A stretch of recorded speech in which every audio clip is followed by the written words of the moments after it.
장명등, 루신, 1925년. 흐린 봄날 오후, 지광마을에 있는 유일한 찻집 안의 공기는 조금 긴장되어 있었다. 사람들의 귀에는 가늘고 가라앉은 음성이 아직도 남아있는 듯 했다. 그 불을 꺼버려. 그러나 물론 마을 사람들 모두가 결코 이와 같은 것은 아니었다. 이 마을의 주민들은 그다지 나다니지를 않는다. 움직이려고 하면 반드시 역설을 뒤져서 혹시 외출하면 좋지 않다라고 쓰여 있지 않나 하고 살핀다. 설령 역서에 쓰여 있지는 않다 해도 외출할 때는 반드시 간지에 따라 좋다는 방향으로 가서 길한 일을 맞으려 했다. 금기에 구애받지 않고 찻집에 앉아있는 사람은 생각이 트이고 자신이 있는 몇 젊은이들에 불과했다. 그러나 집에 들어앉아 있는 사람들은 마음속으로 그들 하나하나가 모두 집안을 망치는 자식들이라고 생각하였다. 지금도 틀림없이 이 찻집 안은 꽤 긴장된 분위기가 감돌고 있었다. 아직도 그 모양인가? 쇠목골 얼굴이 찻잔을 들고 물었다. 듣지 않니? 아직도 그 모양이래? 네모난 머리가 말했다. 아직도 줄곧 그거 꺼버려 라고 한다는 거야? 눈빛도 갈수록 더욱 번득이고 귀신이 꼭할 노릇이군. 이건 우리 마을의 큰 재앙이야. 세세하게 볼 것 없이 우리가 어떻게든 수를 써서 그를 없애버려야 해. 그를 없애버리는 것이야 무슨 대수야? 그놈은 기껏해야 별 볼 일 없는 자식이니까. 사당을 지을 때 그의 조상이 돈을 내기까지 했는데 지금 그가 도리어 장명등을 끄라고 하다니. 이 장명등은 조상을 위해 사당에 밤새도록 켜놓는 등을 말합니다. 장명등을 끄라고 하다니. 불효막심한 자손 아니야? 우리들이 현해 고발해서 불효자를 잡아가도록 하자고. 코팅이 주먹을 쥐고 탁자를 치며 분개해서 말했다. 비스듬히 덮여있던 찻잔 뚜껑이 그 바람에 짱그랑 소리를 내며 뒤집어졌다. 안 돼. 불효를 고발하는 것은 반드시 그의 부모나 외숙들만이 할 수 있어. 네모머리가 말했다. 안타깝게도 그에겐 백부밖에 없거든. 코팅은 금세 풀이 죽었다. 코팅! 네모머리가 갑자기 소리쳤다. 자네 어제 마작 패가 좋았나? 코팅은 잠시 그를 노려볼 뿐 대답을 하지 않았다. 얼굴에 살이 찐 주황치광이 목청을 높여 떠들어댔다. 장명등을 끄면 우리 지광마을이 어디 길한 빛이 나는 마을이겠나? 끝나고 마는 게 아닌가? 노인들의 말로는 이 등은 양나라 무제가 키운 이래 지금까지 쭉 한 번도 꺼진 적이 없다고 했어. 장발적에 난 때조차도 꺼지지 않았더라군. 보라고 저 불빛이 녹색으로 영롱하지 않은가? 다른 지방에서 온 사람들이 이곳을 지나면서 보고는 모두 칭찬을 하거든. 채, 얼마나 좋은가 말이야? 지금 그가 이렇게 소란을 피우다니 도대체 무슨 속셈이 있는 거야? 미쳐서 그러지 않나? 자네는 아직 모르고 있나? 네모머리가 조금 멸시하는 듯한 표정으로 말했다. 너 잘났다. 추왕치광의 얼굴에는 교활함이 배어 있었다. 내 생각으로는 옛날 방법으로 그를 한번 속이는 것이 좋겠어.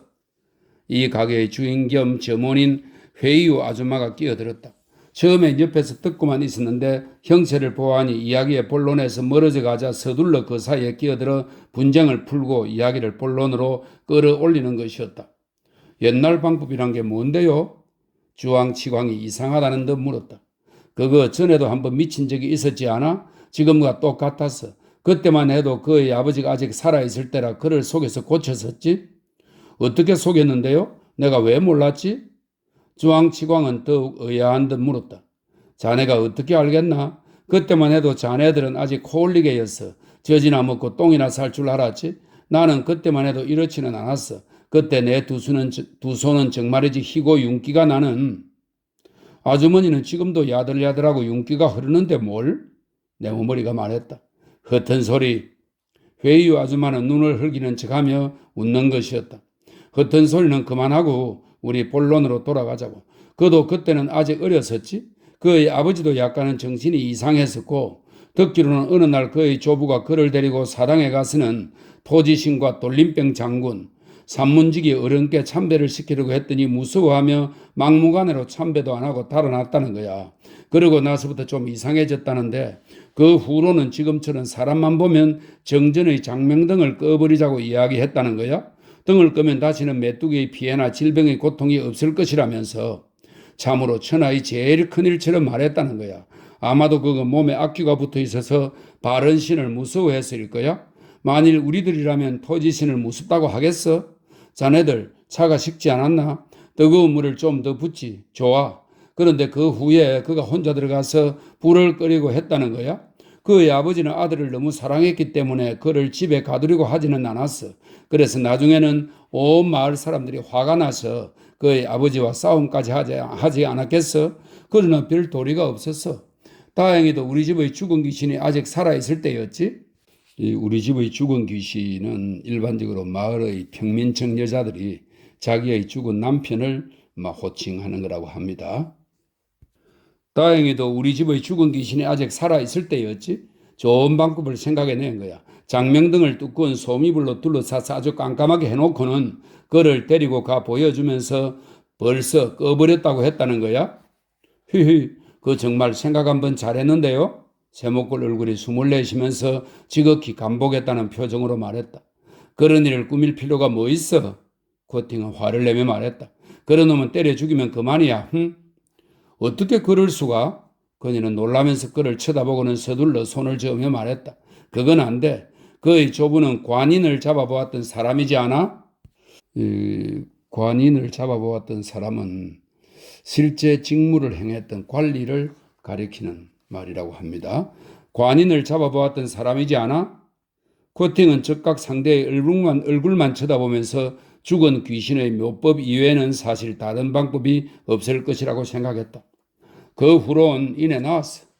그녀는 손등으로 입가에 침을 닦아내고는 더욱 빨리 말했다. 그 후로는 완전히 나았어. 다시는 사당문에 들어가지도 않았고 또 몇 년 동안 아무 얘기도 꺼내지 않았어. 어찌된 일인지 모르겠는데 이번에는 축제를 보고 난 후 며칠이 안 돼서 또 정신이 이상해지기 시작했다는 거야. 그전처럼 됐다는 거야. 그가 오후에 이곳을 지나갔으니 틀림없이 또 사당에 갔을 거야. 자네들이 넷째 나으리와 상의해서 다시 한번 그를 속여보도록 하게. 그 등불은 양무제의 5째 동생이 켰던 것이라고 하지 않던가? 그 등이 꺼지기만 하면 이곳은 바다로 변해버리고 우리들은 모두 미꾸라지로 변한다고 말하지 않던가? 자네들 빨리 가서 넷째 나으리와 상의해 보도록 하라고. 그렇지 않으면 우리들이 먼저 사당으로 가보자고. 내머무리는 그렇게 말하면서 의기양양하게 밖으로 나섰다. 코팅과 주황치광도 뒤를 따라 나갔다.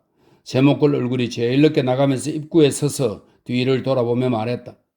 이번 계산은 내 이름으로 따라둬요, 제기랄. 회유 아줌마는 걸음하고 대답하고 동쪽 담벽 밑으로 걸어가서 숯 동강 하나를 주워가지고는 담벽에 그어져 있는 작은 삼각형과 짧고 가나다란 선 아래에 2개의 선을 더 그려 넣었다. 그들이 사당이 보이는 곳에 갔을 때 과연 몇 사람이 한데 모여 있었다. 하나는 바로 그였고 둘은 구경하는 사람 그리고 아이들이 셋이었다. 그러나 사당문은 굳게 닫혀 있었다. 됐다. 사당문은 아직 닫혀 있어. 코팅이 기쁜 듯이 말했다. 그들이 가까이 가자 아이들의 마음이 놓이는 듯 그들 주위로 가까이 왔다. 여태 그 사당문을 마주하고 서 있던 그도 얼굴을 돌려 그들을 보았다. 그는 평상시와 똑같이 누렇고 네모난 얼굴에 다 떨어진 푸른 무명 장삼을 걸치고 있었다. 다만 짙은 눈썹 밑에 크고 길게 째진 눈만은 약간 이상한 광채를 띠고는 사람을 쳐다보는데 오랫동안 눈 한번 끔뻑거리지도 않았고 더구나 슬픔과 공포의 표정조차 띠고 있었다. 짧은 머리에는 지푸라기가 2개 붙어 있었다. 그것은 아이들이 뒤에서 몰래 그에게 던진 것이 분명했다. 왜냐하면 애들이 그의 머리를 보더니 모두 목을 움츠리고 웃으면서 혀를 낼름 내밀었기 때문이다. 그들은 멈춰서서 서로의 얼굴을 마주 보았다. 너 뭐하고 있는 거야? 세목골 얼굴이 마침내 한 걸음 나아가며 따졌다. 난 헤이스방에게 문을 열게 하려는 거야? 그는 낮고 온화하게 말했다. 저 등불은 반드시 꺼야 하기 때문이야. 보라고. 머리 셋에 팔뚝이 6개인 푸른 얼굴에 눈이 셋, 긴 모자에 반쪽짜리 머리, 소머리에 돼지 이빨 모두 꺼버려야 해. 꺼버려야 우리들은 메뚜기의 피해나 질병을 없앨 수 있어. 허허 바보 같은 소리. 코팅이 경멸하며 웃었다. 너가 장명등을 꺼버리면 메뚜기는 오히려 더 많아질 거야. 넌 또 질병에 걸릴 거고. 허허 하고 주황치광도 따라 웃었다. 윗도리를 벗은 아이가 가지고 놀던 갈대를 높이 쳐들어 그를 향해 겨냥하더니 앵두 같은 작은 입을 벌리고 말했다. 팡! 넌 아무래도 집으로 돌아가는 게 좋겠어. 만약 돌아가지 않으면 너희 큰아버지가 너희 뼈를 분질러 놓을 거야. 장명등은 말이야. 내가 너 대신 꺼줄게. 너가 며칠 지나서 와보면 알 거야. 코팅이 큰 소리로 말했다. 그의 두 눈이 더욱 반짝반짝 빛을 내면서 못을 박은 듯 코팅의 눈을 응시하자 코팅은 재빨리 시선을 피했다. 너가 끄겠다고? 그는 조소하던 미소를 짓더니 이어서 단호하게 말했다.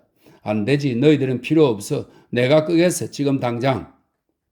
코팅은 갑자기 술 깬 뒤같이 무력하게 위축되었다.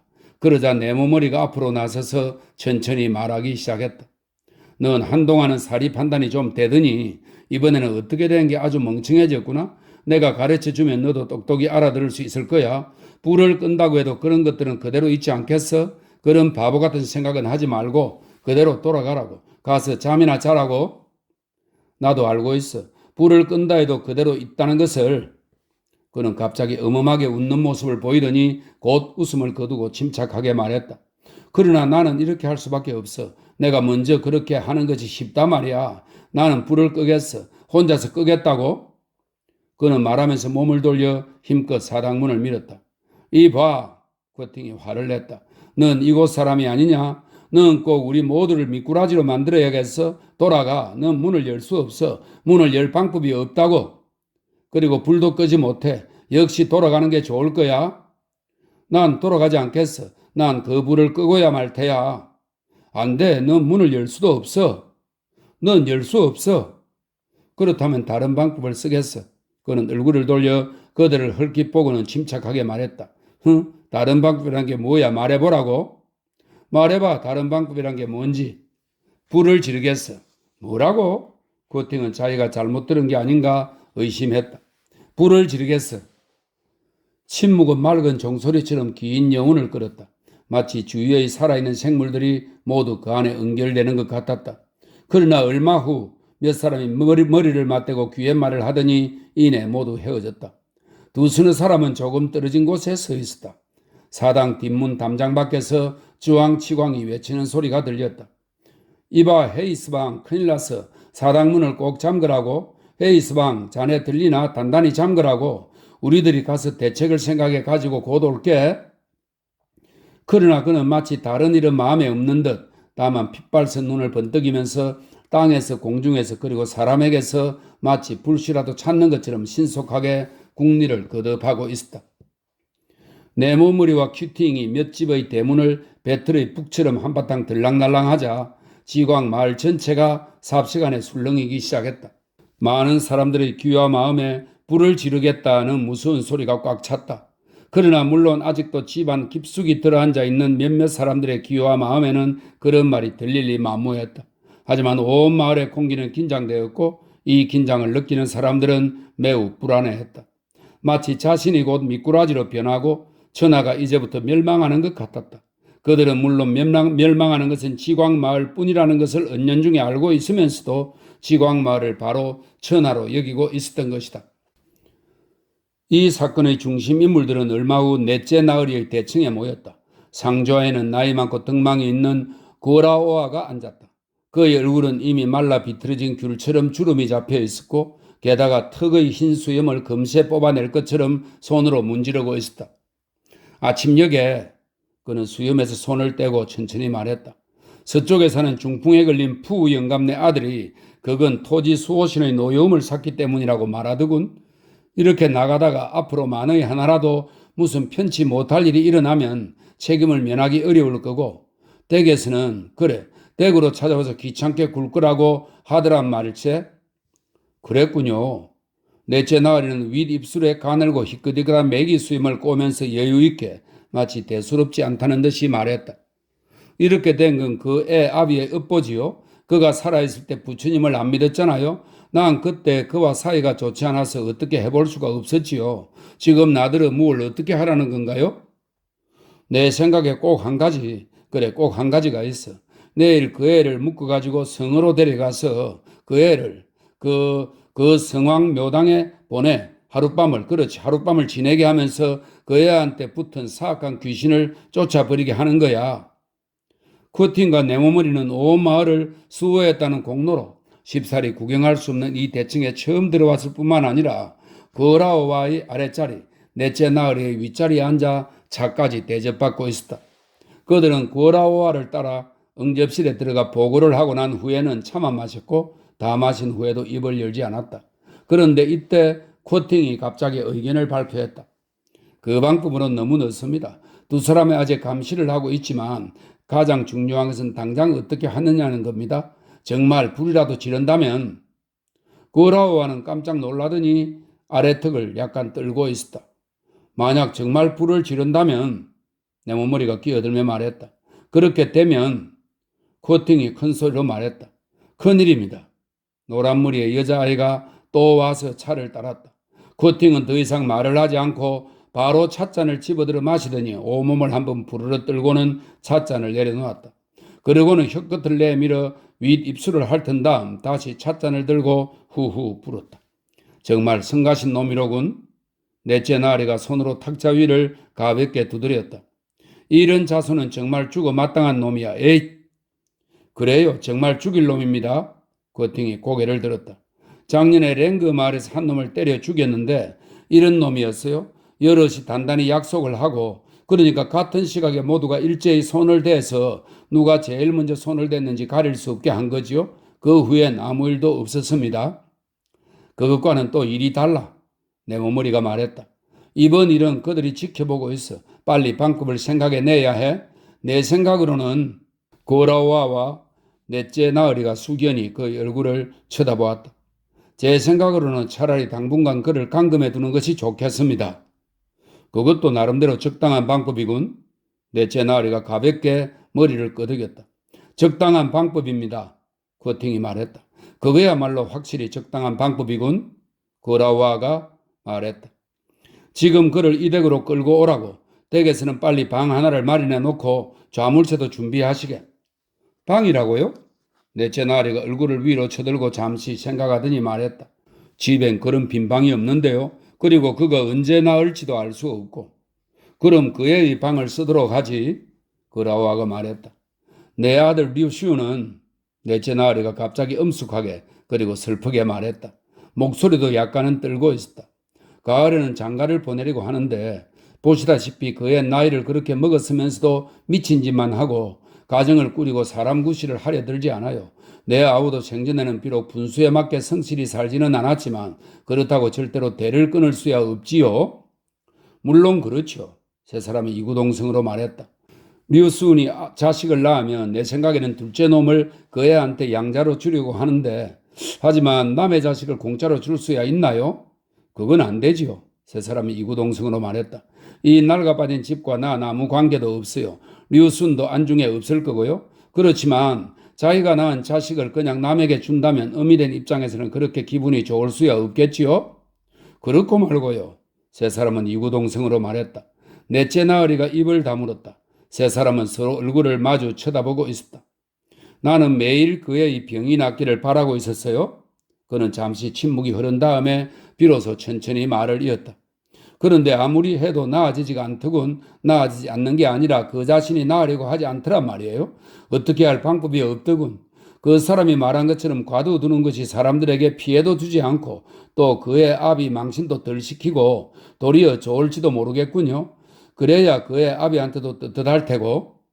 물론 그렇죠. 코팅은 감동해서 말했다. 그렇긴 한데 방이 사당에는 빈 방이 없나? 넷째 나으리가 느릿느릿 물었다. 있지요. 코팅이 생각난 듯이 말했다. 있어요. 큰 문으로 들어가서 서쪽 옆방이 비어 있어요.